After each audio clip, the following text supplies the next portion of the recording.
Hey everyone, it's Rich Warner from WealthMaxBuilder.com. Hope you're having a marvelous day. Today's lesson is lesson number 5, entitled Become a Millionaire by the Time You Retire. This is from the Essentials of Investing video course series, which is available on WealthMaxBuilder.com.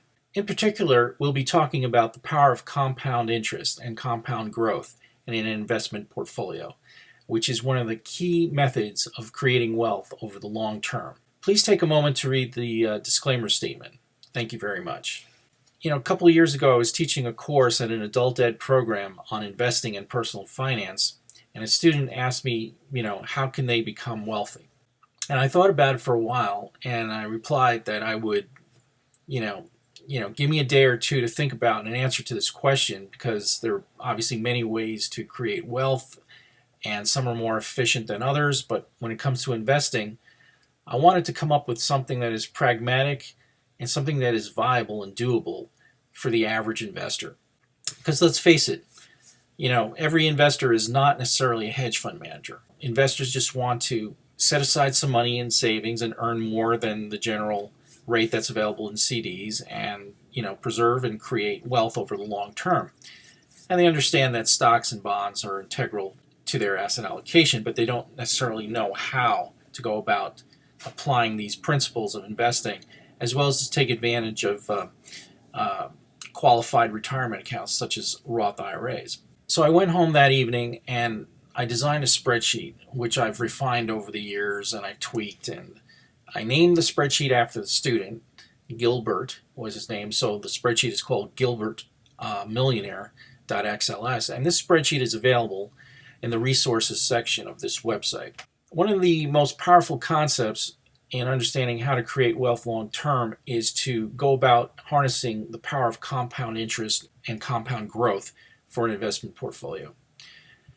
Now, the main difference between compound interest or compound growth and simple interest, as you can tell from the two lines here, the red line is a cumulative growth of simple interest, which basically means that you're getting a certain return on an annual basis, but then you're essentially taking the money out and using it for something else instead of plowing it back into the fund or into the investment account to continue growing.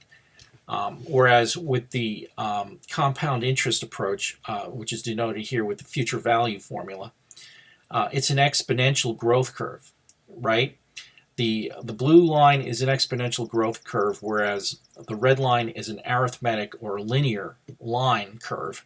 And the key difference is that you're not plowing back the growth portion in the simple interest version, whereas in the blue line, the exponential growth curve, the compounding approach, you're plowing back all the growth portion from dividends, capital gains, interest back into the account to grow further. So over a long period of time, like 40 years in this case, as you can see, the difference is enormous due to the growth on growth effect, the compounding effect.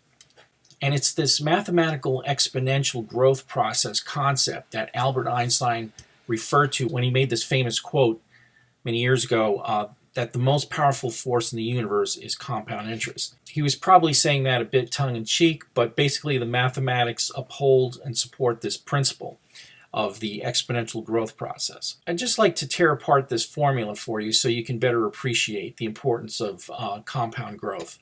And not many investors really understand the importance of compound interest and growth. So to better understand this concept of compound interest versus simple interest, I'd just like to take a brief look at this spreadsheet that I created. This is not the Gilbert Millionaire spreadsheet, by the way. It's just to show you the difference between compound and simple growth. So let's say we start out with a principal P of $10,000, and your average annual growth rate, denoted by R, the letter R, is 8%. T is the number of periods. In this case, we're dealing with 40 years of compounding and interest growth.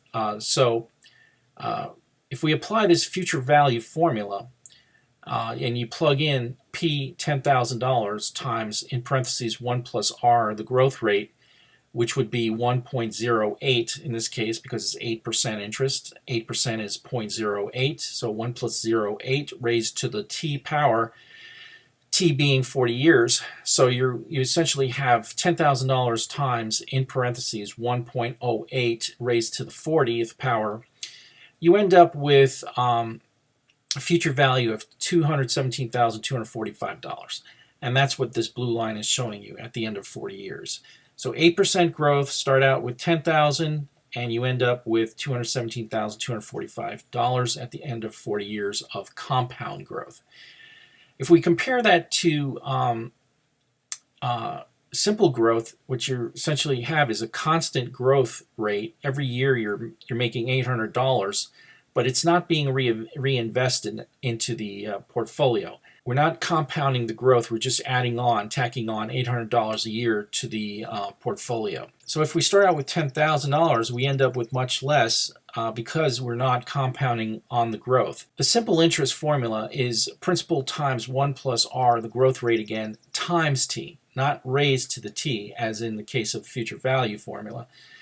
So if we plug in $10,000 times 1.08 times 40, we'll end up with $42,000, as can be denoted here after 40 years. So $10,000 grows to $42,000 at the end of 40 years versus $217,245. So this difference is over 5 times the simple interest approach. That's how powerful compound growth is over very long periods of time, especially. And one of the key points to keep in mind here about compound growth is that notice that the growth starts out pretty darn slow after a couple of years, and then the longer you go, the steeper this growth rate becomes. So what is that saying? That's saying that the more years that you have that you're applying compound growth, the faster and faster your growth rate is going to be over time. I mean, this growth rate at the end here is something ridiculous. It's like as high as 70% a year after 40, 50 years. After 10 years, your growth rate is going to be over 10%. Even though we're assuming a growth rate of 8%, that extra 2% is coming from the growth on growth. Not many people realize this. So the first implication is that the more time you have of compounding, the wealthier you'll become by the end of your retirement years, which basically means that the earlier you start saving towards a Roth IRA, you'll have that much more wealth by the time you retire. I mean, exponentially much more wealth. I mean, we're talking over $1 million here, starting out with a very conservative investment strategy that is doable for every individual. So the earlier you start, the better. The second important point about this particular concept is that you do not need to hit it out of the park every year in order to become wealthy by the time you retire. We're talking about 7.5%, 8%, 8.5% returns per annum, which is very doable for most investors.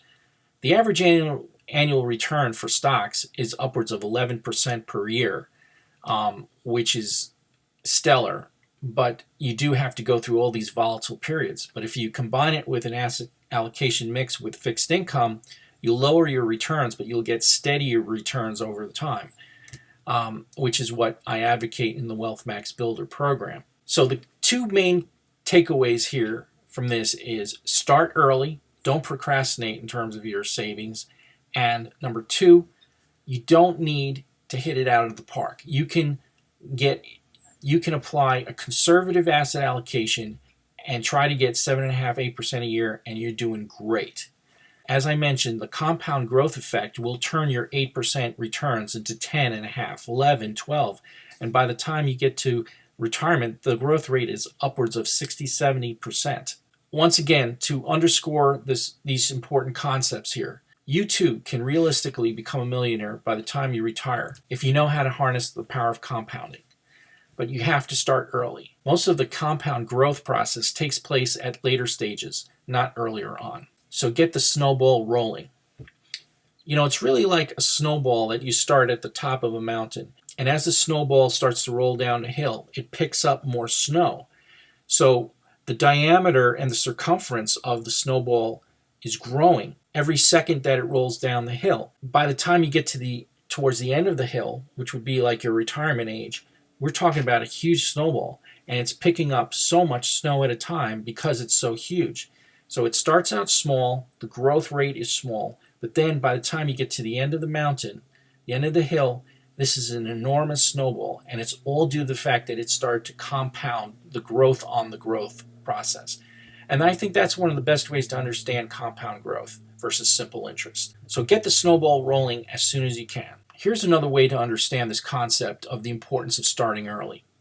If we compare Martha and George, Martha starts saving early. She puts in $2,000 a year into her Roth IRA. George doesn't get started until year 9, and then he picks up in year 10 and starts contributing $2,000 from year 10 through 40. Martha, on the other hand, she stops contributions before year 10. From year 10 on, she's not making any contributions anymore, whereas George is continuing his contributions from year 9 all the way through year 40. So who do you think is going to end up with more money at the end? It looks like George should do pretty well because he's going to continue making contributions all the way down through retirement age. And whereas Martha's just contributed $16,862 to her account, and that's about it. And the growth is going to take care of the rest, right? Well, who will end up with more money in the end? Well, that's a key question to ask, and you'd be surprised as to the answer. Let's check it out. Here are the results based on a spreadsheet that I created. It shows that even though Martha contributed only $16,862 and she stopped in year 10 making these contributions, whereas George continued making contributions from year 10 all the way through year 40, he made a total contribution of $63,138, so he should get kudos for that.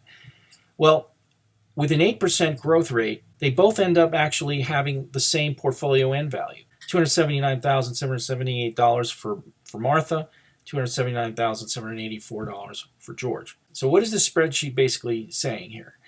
It's saying that you should start as soon as you can because it's that time factor. Remember, we're raising to the T power. Remember, the formula for future value, exponential growth, is P times 1 plus R, the growth rate raised to the T power. It's this T factor that is really, really important here. It's the most important number in this formula. And that is what is making all the difference for Martha in the end. It's the compounding on the $16,000 that she made contributions to and stopped in year 10. But the fact that she started so early gives her that edge over time, even though George was very disciplined and kept up his contributions all the way until retirement. Surprisingly, most people would have guessed that George would have more in the end, but it turns out they have about the same. And that basically elucidates the importance of starting early. Start making contributions to your Roth IRA and set up conservative asset allocation such as Wealth Max Builder as soon as you can. Okay, so if we take a look at this spreadsheet here, the Gilbert Millionaire spreadsheet, we're assuming that he starts out with $35,000 and he's getting 1.5% pay raises over time, and his savings rate is 15%. His portfolio average annual returns are 7.5%, 7.55%. So as you can see, at age 23, he starts making serious contributions, 15% contributions per annum into his Roth IRA. And here is cumulative contributions. But what we're interested in is the portfolio end value over time. So the assumption is that he continues making these 15% of his income every month. He makes a direct deposit into his Roth IRA. And the question is he going to be able to retire comfortably? Okay, so let's see. Well, here we are at age 65, and his salary level is now increased to about $65,000 a year. His annual contributions by this point are almost $9,800 or so per annum. That's 15% of $65,000, and his cumulative contributions up until this point is almost $316,000. But his portfolio has grown, and remember, we're harnessing the power of the compound growth, which is the snowball running down the mountain, and it's picking up growth on growth. So he made about $316,000 in contributions, but his portfolio is now worth 1.8. million and change. And this goes to show you just how powerful this all is. So yes, Gilbert can retire very comfortably without necessarily having to invest in real estate. This is a very safe, conservative investment portfolio. We're not asking you to be the next Warren Buffett with 12, 14% annual returns. This is 7.5%. This is very doable. It's predominantly a fixed income portfolio with some stock funds. It's not radical. It's doable. Everyone is capable of getting these returns. So this is the Gilbert Millionaire spreadsheet, and this is what I presented to the student. A couple of days later, I showed him, this is the way I would go about creating wealth over long periods of time. Well, this is truly an eye-opening experience for many, many individuals. There are definitely some key assumptions that are made along the way, and I like to review them because they're very important to the whole process. Okay, first of all, we are assuming that Gilbert remains in good health during his working years and that no major financial catastrophic events have occurred in his family. So he was able to continue to stash away 15% of his income every year into his Roth IRA. He does it by making monthly direct deposits. And he is physically healthy and his family is healthy. So there were no huge financial burdens that arose during this 40-year period.